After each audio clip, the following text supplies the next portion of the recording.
तुमसे बात कर रहा हूं, जो ये वीडियो देख रहा है या देख रही है ना, आप मुझे पता है ये हरकत आप जरूर करोगे मेरे बोलने के बाद भी। और वो सिर्फ उस मोमेंट की बात नहीं है, पता है वो तब तक ट्रैवल करता रहेगा आपके साथ जब तक आप अपनी सीट पे नहीं बैठ जाते अपने रूम में जाकर के, जो आपको अलाउट हुआ है। समझ रहे हो बात को मैं क्या बोल रहा हूं? एक आपकी वर्किंग मेमोरी होती है, एक आपकी लॉन्ग टर्म मेमोरी होती है। अपनी वर्किंग मेमोरी को मत भरो। वर्किंग मेमोरी का मतलब आपको इमीडिएटली जो चीज सोचनी है वो आपकी वर्किंग मेमोरी में चलता है और वो टेम्परेरी होता है। तो जब मैं कुछ पेरेंट्स से ये बात डिस्कस, कई पेरेंट्स की आदत होती है, सर ये पेपर दे के आई है, ये पेपर दे के आया है, अब आप इससे ना पेपर करवाओ बैठ के। क्या फायदा हो जाएगा इससे? तुम पागल वागल हो क्या? अगर आप चाहते हो कि आपके बोर्ड एग्जाम्स बहुत अच्छे जाएं, बहुत ही बेहतरीन तरीके से जाएं, अगर आपकी तैयारी कम भी है तो भी आपका एक डिसेंट रिजल्ट आ जाए, तो आपको इन 10 चीजों का ध्यान रखना बहुत बहुत इंपॉर्टेंट है। सबसे पहली गलती जो सारे बच्चे करते हैं, बार बार वही सिलेबस रिपीट करके उनको याद करते रहते हैं, बार बार वही चीज याद करते हैं जो उनको ऑलरेडी याद है। मैं बहुत बार ये बात आप लोगों से कह चुका हूं, जो लोग नए हैं वो भी सुन लीजिए प्लीज। जो याद हो चुका है, जो आप बार बार पढ़ चुके हैं, उसको दोबारा पढ़ के अपना वक्त मत बर्बाद कीजिए। रिवीजन का मतलब ये नहीं होता कि दोबारा से उसी सिलेबस को पढ़ना। रिवीजन का मतलब होता है रिवाइजिंग योर मिस्टेक्स। उन चीजों को याद करिए जिन चीजों में आप अटक जाते हैं। 10th क्लास का बोर्ड एग्जाम है मैथ्स का, अगर आप सेक्शन फॉर्मूला भूल जाते हैं तो उसको याद कीजिए। सरफेस एरिया वॉल्यूम के फॉर्मूलेज भूल जाते हैं तो उसको याद कीजिए। हेमिस्फेयर का CSA और TSA में बार बार कंफ्यूजन होती है तो उस पर ज्यादा ध्यान दीजिए। किसी पर्टिकुलर डेरिवेशन का कोई पर्टिकुलर स्टेप भूल जाते हो उस पर फोकस करो। जहां अटकते हो उस पर ध्यान दो, उसी को बार बार रिवाइज करो, क्योंकि जो आता है वो तो आता है ना, उसकी तो चिंता है ही नहीं ना। जो नहीं आता है अपने को उस पर ध्यान देना है, अपने को उसको ठीक करना है जिसपे हम बार बार गलती करते हैं, तभी आपका रिजल्ट इंप्रूव होगा। कम से कम एटलीस्ट 2 सब्जेक्ट आपको एक दिन में रिवाइज करने ही करने हैं। अगर आपके पास कोई ऐसा सब्जेक्ट है जो एनालिटिकल है, जैसे कि फिजिक्स है, अगर आपके पास में मैथमेटिक्स है, अगर आपके पास में अकाउंट्स है, अगर आप कॉमर्स से हैं तो आपको उस सब्जेक्ट को करना ही पड़ेगा रोज, क्योंकि वो एनालिटिकल है, वो लॉजिकल है, उसमें आपको थोड़ा सा दिमाग लगाना है, उसमें आपको अपना कॉग्निटिव थिंकिंग करनी पड़ेगी। इंग्लिश, SST ये सारे वैसे सब्जेक्ट्स नहीं है। तो अगर आपके पास कोई ऐसा एनालिटिकल सब्जेक्ट है तो आपको उसको रखना ही चाहिए। एटलीस्ट आपको 2 सब्जेक्ट रखने हैं। अगर आप में इतनी क्षमता है, इतनी कैपेबिलिटी है कि आप एक दिन में 3 सब्जेक्ट भी रिवाइज कर सकते हैं, बहुत अच्छी बात है। बट मेरा यह मानना है कि अगर आप 2 सब्जेक्ट को दिन के 2 हिस्सों में डिवाइड करते हैं, फर्स्ट हाफ में आप एक सब्जेक्ट रिवाइज करते हैं, सेकंड हाफ में आप दूसरा सब्जेक्ट रिवाइज करते हैं, तो बहुत अच्छे से आपकी रिवीजन हो जाएगी। तीसरी चीज जिसका आपको ध्यान रखना है, that is don't mess with your sleep. मुझे पता है बहुत सारे बच्चे ये हरकत करते हैं, मेरे बार बार समझाने के बावजूद भी आप लोग ये हरकत कर रहे होगे कि आप अपनी नींद के साथ खिलवाड़ कर रहे हो। आपको लगता है क्या ही हो जाएगा, क्या ही हो जाएगा अगर हम नहीं सोएंगे तो। रात के 3-3 बजे तक जाग रहे हैं, ब्लैक कॉफ़ी पी रहे हैं, चाय बना रहे हैं, कुछ खा रहे हैं, 4-4 बजे तक जाग रहे हैं, नहीं होगा कुछ। वो एक एफिशिएंट तरीका नहीं है। मैं अपनी खुद की लाइफ में बहुत सारे तरीके अपना चुका हूँ, रात रात तक जग चुका हूँ, सुबह जल्दी उठ के देख चुका हूँ, सब कुछ करके देख चुका हूँ, अपने सारे स्लीपिंग पैटर्न को बिगाड़ के देख लिया है मैंने। और मैं इतने सालों के एक्सपीरियंस के बाद अब इस निष्कर्ष पे पहुंचा हूँ कि भाई साहब, आप सुबह वक्त पे उठ जाइए, 7 बजे उठ जाइए, 8 बजे उठ जाइए, आपका दिमाग फ्रेश होगा, अच्छे से आपकी पढ़ाई होगी। रात को लेट जगने की आदत मत डालो, बिकॉज आपके ब्रेन को फ्रेश होना बहुत इंपॉर्टेंट है। आप एक पढ़ने वाले बच्चे हैं। जिस भी इंसान को अपने जीवन में दिमाग लगाने वाला काम करना है, उसको अपने दिमाग को एकदम फ्रेश रखना पड़ेगा। तो प्लीज़ आपको अगर अपने ब्रेन को एक्टिव रखना है तो आप अपनी नींद के साथ खिलवाड़ मत कीजिए। नींद के साथ खिलवाड़ करेंगे तो वो आपकी पढ़ाई पे इम्पैक्ट डालेगा। आप अच्छे से अपनी 7 से 8 घंटे की नींद लीजिए, it is more than enough. 5वीं चीज़ जो आपको शायद नहीं पता होगी, try to practice or try to revise or try to solve any question on different locations। क्यों? बिकॉज इसका न्यूरो साइंस और साइकोलॉजी से कनेक्शन है कि अगर आप जहां पे आपकी जगह है पढ़ने की, अगर आप वहीं पे बैठ के अपनी पढ़ाई करते हैं ना, तो आपकी ना एक दिमाग की हैबिट हो जाती है कि आपको उसी लोकेशन में, उसी सेटिंग के अंदर चीज़ें समझ में आती हैं। लेकिन आपका जो एग्जाम सेंटर होने वाला है वो तो कुछ और होने वाला है। तो होता क्या है, हमारे दिमाग को ना आदत होती है कि हम जिस एनवायरनमेंट में, जिस सेटिंग में हम बैठे होते हैं, हमारा दिमाग तभी काम करता है। क्योंकि आप जिस जगह पे बैठे होते हो, जो चीज़ें आप याद करते हो, आपको पता है आपकी जो लोकेशन होती है और आपकी जो मेमोरी होती है, जो चीज़ आप याद कर रहे हो, उसका एक डायरेक्ट कनेक्शन होता है। आप कभी याद रखना, अगर आप कभी धूप के अंदर छत पे 12 बजे 1 बजे, ठंड की धूप में कह रहा हूँ मैं, गर्मियों में नहीं, आपने कोई पर्टिकुलर कॉन्सेप्ट को बहुत अच्छे से याद किया होगा, तो आपको वो चीज़ याद आएगी कि अरे हाँ, ये वाला कॉन्सेप्ट तो मैंने उस दिन छत पे पढ़ा था। अगर आप अपने किसी रिश्तेदार के घर पे गए हैं कुछ दिनों के लिए अपनी कॉपी किताबें लेके और आपने वहां पे कोई पर्टिकुलर कॉन्सेप्ट को बहुत अच्छे से समझा या कोई पर्टिकुलर टॉपिक के क्वेश्चंस वहां लगाए और आपने वहां कोई इंप्रूवमेंट करी, तो आपकी दिमाग के अंदर, उस मेमोरी के अंदर उसकी लोकेशन भी फीड होगी कि ये चीज़ कहाँ पे आपने सीखी थी, कहाँ पे करी थी ये चीज़ आपने। ये बात आप समझ पा रहे हो? इसी पॉइंट पे, इसी जगह पे टाइम स्टैम्प डाल के लिखो कि हाँ, हमें ये बात समझ में आ रही है। आपको अपने दिमाग को इस तरीके से ट्रेन करना है कि पूरी दुनिया में हम कहीं भी चले जाएं, हमको जुपिटर पे बिठा दो या हमको मून पे बिठा दो या हमको पृथ्वी में बिठा दो या हमको पाताल लोक में बिठा दो, हम अपना पेपर उसी तरीके से करेंगे। उसके लिए आपको अलग अलग लोकेशन पे प्रैक्टिस करनी पड़ेगी। अगर आप ट्यूशन जाते हैं तो आप वहाँ पे प्रैक्टिस कर लो, आप हॉल में बैठ जाओ, आप छत पे बैठ जाओ, बालकनी में बैठ जाओ, अपनी लोकेशन को चेंज करते रहो ताकि आपके दिमाग की एक हैबिट बन जाए कि no matter what the location is, आपका दिमाग ट्रेन हो जाएगा, वो फिर इंडिपेंडेंट ऑफ लोकेशन हो जाएगा। अभी क्या है, बहुत सारे बच्चे क्या करते हैं, एक ही जगह पे पढ़ाई करते हैं, तो उनकी जो पढ़ाई है वो उसी लोकेशन पे डिपेंडेंट हो जाती है। इस बात का आपको ध्यान रखना है। पांचवी गलती, अगेन सबसे घटिया और सबसे वाहियात हरकत आप जो कर सकते हो और जो आप करोगे, तुमसे बात कर रहा हूं, जो ये वीडियो देख रहा है या देख रही है ना, आप, मुझे पता है ये हरकत आप जरूर करोगे मेरे बोलने के बाद भी। कोई भी स्टडी मटीरियल, नोट्स, कुछ भी एग्जाम सेंटर पे लेके मत जाओ। क्या हो जाएगा?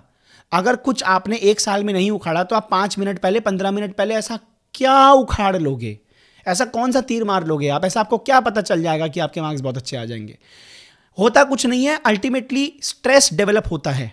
अब बाकी बच्चों को देख रहे होते हो, सब रिवाइज कर रहे हैं, भाड़ में जाए, वो बच्चे भीड़ में खड़े हैं, रिवाइज कर रहे हैं, नोट्स हैं उनके पास, छोड़ दो उनको, अलग खड़े हो जाओ, शांति से आराम से डीप ब्रीदिंग करो, रिलैक्स करो, आसपास के वातावरण को देखो, दुनिया को देखो, ऑब्जर्व करो, देखो पेरेंट्स किस तरह की हरकतें कर रहे हैं, ये मत करियो, वो मत करियो, ऐसे मत करियो, ये वाला क्वेश्चन पहले कर लियो, है ना। माँ बाप भी बड़े स्ट्रेस्ड अप होते हैं और माँ बाप क्या करते हैं ना, अपना वो जो स्ट्रेस होता है वो बच्चे पर डाल देते हैं, बच्चा और ज़्यादा घबरा जाता है। बच्चे के ऊपर माँ बाप को स्ट्रेस नहीं देना चाहिए। जब मैं अपने भाई के साथ, अपने भाई को जब मैं एग्जाम सेंटर पे छोड़ने गया था तो मैंने उससे कोई पढ़ाई वढ़ाई की बातें नहीं करी, मैंने उसे कुछ नहीं समझाया। मैंने कहा तू मस्त जा, पेपर करके आ, बात खत्म। खत्म। क्योंकि जो आपके दिमाग में ऑलरेडी स्टोर्ड है वो अपने आप निकल के आ जाएगा, उसकी चिंता करने की उसकी कोई बात नहीं है, कोई ज़रूरत नहीं है उस चीज़ की। Just be yourself. अगर आपका कोई दोस्त है जो बहुत चिल है, उसके साथ मस्ती मारो। अगर कोई ऐसा फ्रेंड है आपका जो पढ़ाई लिखाई में बिल्कुल ही एकदम ऐसा सा है, मतलब एकदम निकृष्ट है, एकदम उसे कुछ नहीं पता, वो तो बस भगवान भरोसे आ गया पेपर देने, होते हैं ना कुछ बच्चे ऐसे जो पूरा साल नहीं पढ़े, उनके साथ रहो। वो आपको ऐसे मज़े दिलाएंगे ना, ऐसे मज़े दिलाएंगे जिसकी कोई हद नहीं है। ऐसों के साथ बैठो, ऐसों के साथ उठो उस टाइम पे, तो जो आपको खूब हंसाएं, खूब बकचोदी कराएं। पढ़ने वालों के साथ मत खड़े हो जाना, वो आपका दिमाग खराब कर देंगे। ये मैं आपको बार बार बोल रहा हूँ। उसके बाद भी करना है, आपकी मर्जी है, करिए। 7th मिस्टेक, अगेन वो पहले वाली मिस्टेक से कनेक्टेड है। डिस्कशन मत कीजिए किसी से भी। आप अपने दोस्त के साथ खड़े हुए हैं, डिस्कस कर रहे हैं, ये वाला टॉपिक किया है तूने, यार ये वाला क्वेश्चन मुझे बता दे। किसी के भी सवाल पूछने पे बोलो मुझे नहीं पता भाई, और ना ही सामने वाले से कोई सवाल करो, क्योंकि गलती से अगर एग्जाम से पहले उसने आपसे कोई ऐसा क्वेश्चन पूछ लिया जो आपको क्लिक नहीं हुआ, आपका दिमाग खराब हो जाएगा। और वो सिर्फ उस मोमेंट की बात नहीं है, पता है वो तब तक ट्रैवल करता रहेगा आपके साथ जब तक आप अपनी सीट पे नहीं बैठ जाते, अपने रूम में जाकर के जो आपको अलॉट हुआ है। और अगर गलती से वही क्वेश्चन आ गया या कोई ऐसा मिलता जुलता क्वेश्चन आ गया, तो वो स्ट्रेस स्क्वायर हो जाएगा, उसका स्ट्रेस का स्क्वायर हो जाएगा। क्यों? क्योंकि ऑलरेडी आप उस परेशानी में थे, क्योंकि आपको दिमाग में चलता रहेगा कि यार उसने ऐसा क्या पूछ लिया, यार उसमें क्या लगेगा, उसमें क्या लगेगा। जो आपका जो कॉन्शियस माइंड होता है ना, जिसमें आप अपना थिंकिंग करते हो, उसको भरो मत।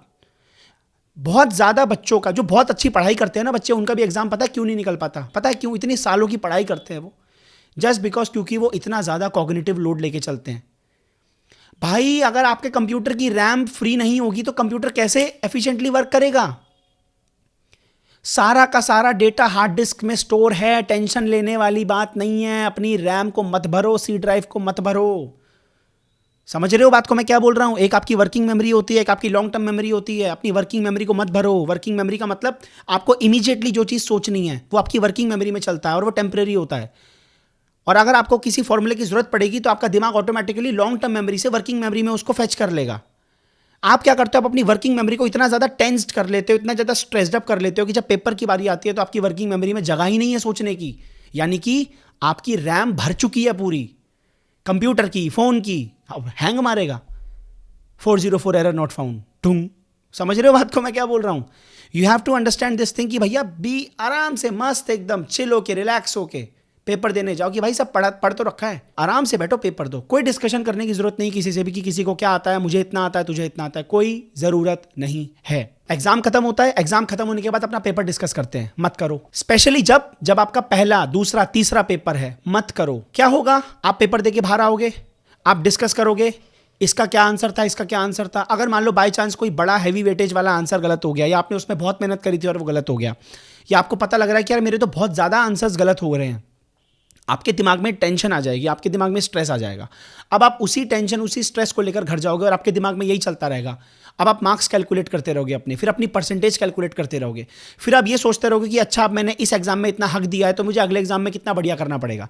तो इस एग्जाम का हगा हुआ आपको अगले एग्जाम में समेटना है, तो इसका स्ट्रेस आप अगले एग्जाम पर डाल रहे हो। अगले एग्जाम का स्ट्रेस जो पहले से है वो तो है ही, इसका जो स्ट्रेस आपको मिल रहा है अब आप वो भी उसके ऊपर डाल रहे हो, तो वहां पे भी स्ट्रेस का स्क्वायर हो रहा है। मत करो ये हरकत, पूछो ही मत किसी से कि किसी का क्या आंसर था। ये बात पता है बहुत वियर्ड लगती हैं, कई पेरेंट्स को बहुत वियर्ड लगती हैं। जिन लोगों को नहीं पता मैं बता दूं कि मेरा ऑफलाइन इंस्टीट्यूट है, मैं वहां पढ़ाता हूं, तो जब मैं कुछ पेरेंट्स से ये बात डिस्कस, कई पेरेंट्स की आदत होती है, सर ये पेपर दे के आई है, ये पेपर दे के आया है, अब आप इससे ना पेपर करवाओ बैठ के। क्या फायदा हो जाएगा इससे, तुम पागल वागल हो क्या। अगर मान लो उस बच्चे ने उसी एक पर्टिकुलर क्वेश्चन को, मान लो सेक्शन बी का क्वेश्चन नंबर कोई है, उस बच्चे ने पेपर में उसको अटेम्प्ट नहीं किया क्योंकि उसको उस समय वो क्लिक नहीं हुआ, सिंपल। अगर वो मेरे पास बैठ के वही सेम क्वेश्चन आपको कर रहा है तो उसको क्लिक हो गया, तो अब मुझे तो उसको नंबर देने पड़ेंगे ना। तो अब वो मुझे बताएगा कि यार ये तो मैंने किया ही नहीं था, तो मुझे उस हिसाब से चेक करना पड़ेगा। तो क्यों इतनी ज्यादा कंफ्यूजन क्रिएट करनी। क्या पता है वो बच्चा पेपर के अंदर उसी क्वेश्चन को गलत करके आ जाए और यहां पे सही कर दे, लेकिन उसको पता ही नहीं। क्या पता यहां पे गलत कर दे, उसने वहां सही किया हो, तो मैं तो यहां गलत कर दूंगा, तो फिर मेरे हिसाब से तो नंबर कम आएंगे, फिर उसकी डांट पड़ेगी। पता नहीं, कुछ पेरेंट्स बहुत ही अजीब होते हैं, ठीक है, बट वही है ना, एक जनरेशन गैप और एक थिंकिंग का गैप भी है, तो समझाना और समझना बहुत मुश्किल हो जाता है कभी कभी पेरेंट्स को। तो मैं कहीं ना कहीं बीच का कोई रास्ता निकाल लेता हूं ताकि उनको भी टेंशन ना हो। तो आप इस बात का ध्यान रखो कि आप एक पेपर के खराब होने की वजह से दूसरे पेपर के ऊपर अपना स्ट्रेस नहीं डाल सकते। नहीं तो एक पेपर खराब होगा, उसकी वजह से दूसरा खराब होगा, उसकी वजह से तीसरा खराब होगा, और ये मोमेंटम चलता रहेगा और ये कैरी फॉरवर्ड हो जाएगा। हाँ, आपका आखिरी पेपर है, लास्ट एग्जाम जो भी आपका होगा उसमें आप डिस्कस कर लो, कोई दिक्कत नहीं है। सारे पेपर डिस्कस कर लो, कोई दिक्कत नहीं है फिर, लेकिन तुरंत मत करो, क्योंकि अगर आपको गलती से पता लग गया कि आपका एग्जाम खराब गया है तो आपके दिमाग में वो भूत चलता रहेगा कि यार मेरा एग्जाम खराब हो गया, मेरा एग्जाम। और कुछ बच्चे बहुत ज़्यादा सीरियस होते हैं, पता है, वो ना रोने लग जाते हैं, बैग फेंक देंगे, खाना नहीं खाएंगे, अपने आप को बाथरूम में बंद कर देंगे, बहुत अजीब से होते हैं। नहीं, ये सब हरकतें मत करो, पागल वागल हो क्या। आराम से तैयारी करो, टेंशन मत लो किसी भी बात की। जो पेपर आपका हो गया उसका रोना बंद कर दो, क्योंकि अब आप उसको ठीक नहीं कर सकते। अगर आपको गलतियां पता लग भी गई तो भी कैसे ठीक कर दोगे आप अपनी गलती को। मत पूछो किसी से भी, बाहर आओ, क्वेश्चन पेपर का हवाई जहाज बनाओ, उड़ा दो, सिंपल। मैंने तो 12th में यही किया था भाई, क्योंकि एक पेपर का खराब होने से मैं नहीं चाहता कि मेरा दूसरे बाकी के पेपर भी खराब हो। आपको समझ में आ रहा है मैं क्या बोल रहा हूं। आप जब घर पे बैठ के पढ़ाई कर रहे होगे ना अपने अगले पेपर की, तो आपको बार बार पुराने पेपर का भूत सताएगा कि तूने ये गलत कर दिया, तूने वो गलत कर दिया। 1-2 दिन तक तो आपका वैसे ही खराब रहेगा, तो हो रही है ना आपकी अगले पेपर की प्रिपरेशन खराब। मत करना ये हरकत। 8वीं चीज जो आपके एग्जाम में 4 चांद लगा देगी, जब आप एग्जाम कर रहे होंगे तब की बात कर रहा हूं, hard start jump to easy technique. ये बहुत ही बेहतरीन टेक्निक है। जब मैंने इसके बारे में पढ़ा था तो मुझे लगा था कि ये बहुत ही वाहियात टेक्निक है, लेकिन जब मैंने इसको ढंग से सोचा तो इससे बेहतर टेक्निक कोई नहीं हो सकती। आपको उल्टा लगेगा। ये hard start jump to easy technique का मतलब ये होता है कि आप अपने क्वेश्चन पेपर में टफ क्वेश्चंस को पहले पकड़ लो, ठीक है। अब ये बहुत ही वियर्ड लगेगा, इसको मैं आपको ढंग से एग्जांपल से समझाऊंगा और मैं एक्सप्लेन भी करता हूं। Hard start jump to easy technique का मतलब ये हुआ कि आप सबसे पहले तो आपको जो 15 मिनट का आपका रीडिंग टाइम मिलेगा, पहले तो अपना स्कैन कर लो। अब जो बच्चा पढ़ने वाला है, जिसने बहुत अच्छे से मेहनत करी है, उसको तो ये पता होगा कि कौन कौन से क्वेश्चंस मैं कर लूंगी, कौन कौन से क्वेश्चंस मुझे बाद में करने पड़ेंगे, कौन कौन से क्वेश्चंस ट्राई करेंगे लेकिन क्या पता हो जाए क्या नहीं वाली सिचुएशन जो होती है। तो वो 15 मिनट के अंदर वो बच्चे ना तुरंत जज कर लेंगे कि अपने को कैसे करना है भाई साहब, ठीक। अब मेरा ये मानना है इस टेक्निक को पढ़ने के बाद, हार्ड स्टार्ट मतलब आप ऐसे सवालों को पकड़ो जो आपको लगता है कि यार ये थोड़े से ना इसमें ना दिमाग लगेगा, इसको ना थोड़ा सा ध्यान से करना पड़ेगा, इसमें थोड़ा सा लॉजिक लगेगा, इसमें थोड़ा सा ना कुछ लगेगा, इसमें ज़्यादा मेहनत लगेगी, तो इसको करो पहले। क्यों? जब आप उस क्वेश्चन को करोगे करने के बाद हो सकता है कि आप अटक जाओ। अगर आपका वो क्वेश्चन हो गया तो बहुत बढ़िया बात है, सोने पे सुहागा हो गया। लेकिन अगर बाय चांस मान लो आप करते रहे और कहीं पे जाके आप अटक गए, आप उतनी स्पेस छोड़ दो उस क्वेश्चन के लिए। इतना तो अंदाजा आपको होगा ही ना कि यार इतना अंदाजा, और जितना आपको अंदाजा है उससे थोड़ी सी ज्यादा स्पेस छोड़ दो कि यार इतने में तो ये हो ही जाएगा। आप कर क्या रहे हो पता है? आपने अपने दिमाग, जो आपका सबकॉन्शियस है, जिसको रिलैक्स्ड मोड ऑफ ब्रेन भी कहते हैं, आपके ब्रेन के 2 हिस्से होते हैं सोचने के, ठीक है? तो आप क्या कर रहे हो, आपने उस क्वेश्चन को किया, आपने उसको आधा छोड़ दिया, आपने पूरा दिमाग लगाया, और अब आपने क्या किया, हार्ड क्वेश्चन को अधूरा छोड़ दिया, अच्छे से पूरा सोच समझ के, जहां पे आप अटक गए। अब उसके बाद आपको क्लिक नहीं हो रहा कि क्या करना है। अब आप किसी इजी क्वेश्चन पे चले गए, सेक्शन बी में चले गए, कोई एमसीक्यू का क्वेश्चन में चले गए, या किसी और क्वेश्चन में चले गए, केस बेस्ड कर लिया, कुछ और कर लिया, जो आपको लग रहा है कि अरे यार ये तो किया हुआ है, ये तो कर लेंगे, ये तो रटा रटाया है ना? आपको पता है क्या हो रहा है? आप उस वक्त वो इजी क्वेश्चन पे आ गए ना, आपका जो सबकॉन्शियस माइंड है, या जो आपका रिलैक्स्ड ब्रेन है, जो एक्टिव नहीं है, जो बैकग्राउंड में काम करता रहता है, वो उस टफ क्वेश्चन को कहीं ना कहीं पीछे सॉल्व कर रहा है। लेकिन वो तभी होगा जब आपकी तैयारी अच्छी है। पहले ही बता रहा हूं, ये सबके साथ नहीं होगा, ये उन्हीं बच्चों के साथ होगा जिन्होंने रिवीजन अच्छे से करी है, जिनको कॉन्सेप्ट्स क्लियर है, जिनको फॉर्मुलेज याद है। उनके बैकग्राउंड में वो क्वेश्चन होता रहेगा कहीं ना कहीं। And suddenly you will be shocked कि ये क्या हो गया। अचानक से क्लिक होगा कि अबे ये करना है इसके अंदर। कभी कभी ऐसा होता है ना आपके साथ कि आपका ध्यान ही कहीं और होता है, लेकिन अचानक से क्लिक करता है कुछ कि सॉल्यूशन ये है। और अगर सॉल्यूशन क्लिक नहीं हुआ तो एक क्लू जरूर मिल जाएगा। मतलब जिस स्टेप पे आप थे, आपको 3-4 स्टेप आगे का धक्का जरूर मिल जाएगा, आपको एक पुश मिल जाएगा। इसे कहते हैं head start jump to easy technique. एक हार्ड क्वेश्चन करो, एक इजी क्वेश्चन कर लो, फिर एक हार्ड क्वेश्चन कर लो, फिर एक इजी क्वेश्चन कर लो। इसकी प्रैक्टिस आप पहले से कर सकते हो। आपके पास में सैंपल पेपर होंगे, आप ट्राई कीजिए इसको, पहले घर पे करें, उसके बाद आप इसको पेपर के अंदर अप्लाई करना। मेरी राय यही रहेगी कि डायरेक्टली पेपर में अप्लाई मत करना, पहले 1-2 बार घर पे अप्लाई करके देख लो कि आपको कैसा लग रहा है, क्योंकि इसकी एक हैबिट भी बनानी पड़ती है। एक और तरीका, जब मैंने इस टेक्निक को पढ़ा था तो वो रीजन वहां नहीं लिखा था, लेकिन ऐसा मेरा मानना है जितना मैंने एनालाइज किया है, कि जब आप पेपर देने बैठते हो ना तो आपका दिमाग फ्रेश होता है। तो आपके दिमाग की जो एनर्जी होती है ना, वो एकदम बढ़िया होती है, आपका एकदम एक्टिव ब्रेन होता है, पीक पे होती है एनर्जी एकदम, है ना, डोपामीन भरा हुआ होता है, मजा आ रहा होता है कि पेपर देना है, सब बढ़िया। तो आपका दिमाग जो है ना, वो बेहतर परफॉर्म कर सकता है जब आप टफ क्वेश्चंस पहले कर लेंगे। तो आपकी जो एनर्जी है ना, वो खर्च होगी वहां पे जहां पे आपको ज्यादा दिमाग लगाना है। क्योंकि होता क्या है, जैसे जैसे टाइम बीतता रहता है एग्जाम में, 1 घंटा हो गया, 1.5 घंटा हो गया, प्रेशर डेवलप होता रहता है, स्ट्रेस डेवलप होता रहता है। और उस स्ट्रेस डेवलपमेंट के साथ साथ आपको पता है कि यार मेरे अभी टफ क्वेश्चंस भी रहते हैं, तो आप सोच रहे हो आपका क्या हाल होगा। आपको लग रहा है कि यार सेक्शन डी पूरा छूट रहा है, केस स्टडी छूट रहा है, एमसीक्यू छूट रहे हैं, और आधा घंटा बचा है, 1 घंटा बचा है, कितना स्ट्रेस डेवलप हो जाएगा। अब आपके पास में सोचने समझने की क्षमता है ही नहीं, और आपके टफ क्वेश्चंस पड़े हुए हैं जिनमें सोचना है, जिसमें दिमाग लगाना है, और दिमाग का तो दही हुआ पड़ा है क्योंकि टाइम खत्म होने वाला है। अब उस चक्कर में आप क्या करोगे, अपना पेपर बर्बाद कर दोगे। ये मेरा मानना है, और ये कितना सही लॉजिक फिट बैठ रहा है।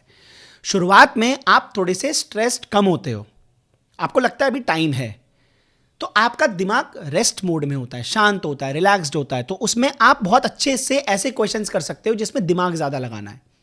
अगर मान के चलो आपने अपने शुरुआत के 1-1.5 घंटे के अंदर अंदर ऐसे सारे क्वेश्चंस निपटा डाले जो टफ हैं, या जो लेंदी हैं, या जिनमें ज़्यादा दिमाग लगाना है, वो आपने कर लिए। अब उसके बाद में मान लो 1.5 घंटा बचा है, 1 घंटा बचा, और आपको पता है कि यार ये कुछ क्वेश्चंस रहते हैं, ये तो रटे रटाए हैं, ये तो ऐसे ही हो जाएंगे मजे मजे में, सोते सोते। कुछ क्वेश्चंस होते हैं ना ऐसे, जिनकी आप बहुत प्रैक्टिस कर चुके हो, जो एज इट इज़ उठा के आ गए हैं, या बस नंबर चेंज हो गए, फिगर चेंज हो गई, कॉन्सेप्ट वही है, आप आंख बंद करके कर लोगे तो आपको टेंशन नहीं होगी इतनी ज़्यादा। डायरेक्ट पेपर में मत अप्लाई करना, पहले एक बार घर पे करके देखना, उसके बाद पेपर में अप्लाई करना। 9th mistake which many students do is that उनको ये लगता है कि हमारा तो 3 घंटे का पेपर है। अपने दिमाग को ऐसे मत ट्रेन करो कि 3 घंटे का पेपर है, अपने दिमाग को ट्रेन करो कि मुझे ये पेपर 2 घंटे में निपटाना है, चाहे साइंस का हो, चाहे एसएसटी का हो, चाहे मैथ्स का हो, चाहे फिजिक्स का हो, केमिस्ट्री का, कोई भी हो।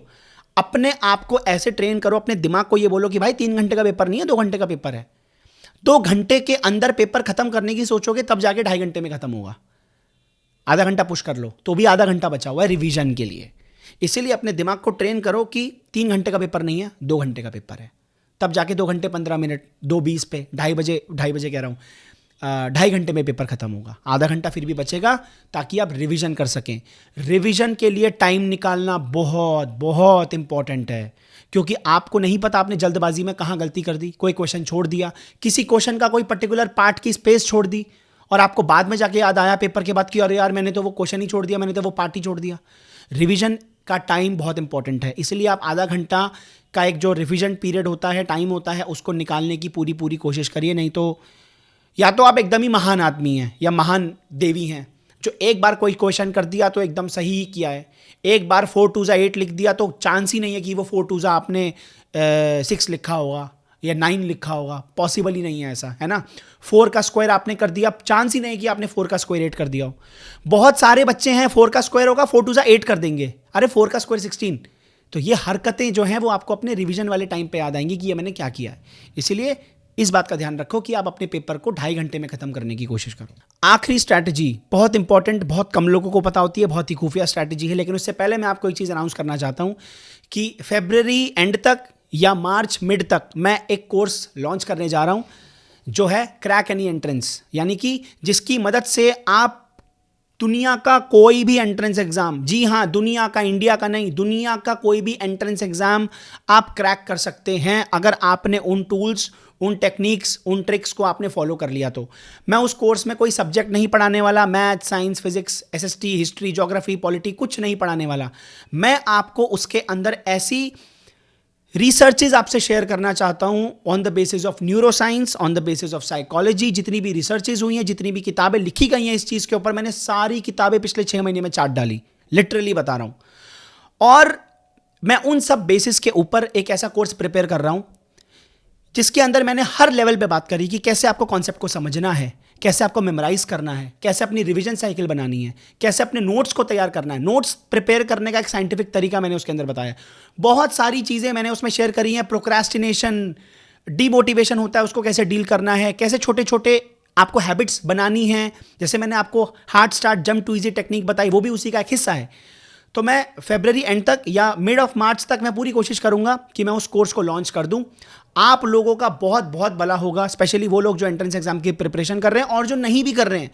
अगर आप सिर्फ एक पढ़ने वाले बच्चे भी हैं जो किसी एंट्रेंस के एग्जाम की प्रिपरेशन नहीं कर रहे, वो भी इसका पूरा फायदा उठा सकते हैं। ये कोर्स वीडियो फॉर्मेट में होगा। इस बात की मैं गारंटी देता हूं कि अगर आपने उस कोर्स को फॉलो कर लिया ढंग से, रिजल्ट की गारंटी तो दुनिया में कोई भी नहीं दे सकता। जिन कोचिंग इंस्टीट्यूट में आप पढ़ते हैं वो भी आपके रिजल्ट की गारंटी नहीं दे सकते। रिजल्ट की गारंटी तो आप खुद भी नहीं दे सकते अपनी, लेकिन आप अपनी प्रिपरेशन की गारंटी दे सकते हैं कि भैया प्रिपरेशन तो हमारे हाथ में है ना, तरीका तो हमारे हाथ में है ना। मैं आपको इस बात की गारंटी दे रहा हूं कि अगर आपने उन सभी टेक्निक्स को ढंग से फॉलो कर लिया और अप्लाई कर लिया, आपकी 6 महीने की पढ़ाई 3 महीने में, 1 साल की पढ़ाई 8 महीने में, 7 महीने में खत्म हो जाएगी और बहुत ही एफिशिएंटली, इफेक्टिवली और ढंग से खत्म हो जाएगी। और आपके पास काफी वक्त बचेगा रिवीजन करने के लिए, टेस्ट देने के लिए, मॉक टेस्ट देने के लिए, अपनी गलतियों को सुधारने के लिए और एकदम स्ट्रेस फ्री होकर अपनी प्रिपरेशन करने के लिए। इस बात की मैं आपको गारंटी दे रहा हूं। जैसे ही पूरा कोर्स प्रिपेयर हो जाएगा मैं आपको बहुत ही जल्दी अनाउंस कर दूंगा। हाँ जी, तो आखिरी टेक्निक के बारे में बात करते हैं। अगर आप किसी क्वेश्चन पे अटक गए हैं, आपको पता है कि ये मुझे पता है, आपको पता है कि मुझे ये आता है, बट उस समय क्लिक नहीं हो रहा है, उसी वक्त सब कुछ छोड़ दो, पेन पेपर नीचे रख दो, आंख बंद करो, गहरी सांस लो और अपने आप को, अपनी जो कॉन्शियसनेस है, अपना जो ध्यान है, पूरा का पूरा उस जगह याद करने की कोशिश करो कहां पे आपने वो कॉन्सेप्ट पढ़ा था। अपनी कॉपी का, अपना वो पेज, वो जगह, वो पेन का कलर, वो लोकेशन याद करने की कोशिश करो जहां आपने ऐसा ही क्वेश्चन याद किया था। कौन से रजिस्टर में वो चैप्टर आपने प्रिपेयर किया था, कहां पे फॉर्मूला लिखा था, कहां पे क्या था। जब आप उस इमेज को अपने दिमाग में लाने की कोशिश करेंगे, फोकस करेंगे, तो बहुत ज़्यादा चांसेस हैं कि आपका दिमाग फेंक के आपको, आपके जो मन की जो स्क्रीन है उस पर फेंक के मारेगा वो पिक्चर और आपको याद हो जाएगा। मैंने ये अपनी क्लास के अंदर ये बहुत बार ट्राई किया है और मेरे को 10 में से 8 बारी मेरे को पॉजिटिव रिजल्ट मिला है। बच्चों ने बोला है कि हाँ, जब हम आंख बंद करके उस पेज को, उस कॉपी के उस पन्ने को याद करने की कोशिश करते हैं जहां पे हमने वो कॉन्सेप्ट पढ़ा था, तो हमको याद आ जाता है। आप वो कर सकते हैं। हो सकता है आपको तुरंत याद ना आए, थोड़ी देर में आ जाए, हो सकता है आपको बिल्कुल भी याद ना आए, लेकिन अगर आ गया तो फायदा ही है ना, तो करने में क्या जा रहा है। ये टेक्निक बहुत कम लोगों को पता होती है और ये बहुत ज़्यादा इफेक्टिव है। If you want me to make a video on a certain topic, आप कमेंट करके बता दीजिए, मैं वीडियो बना दूंगा। बहुत बहुत धन्यवाद।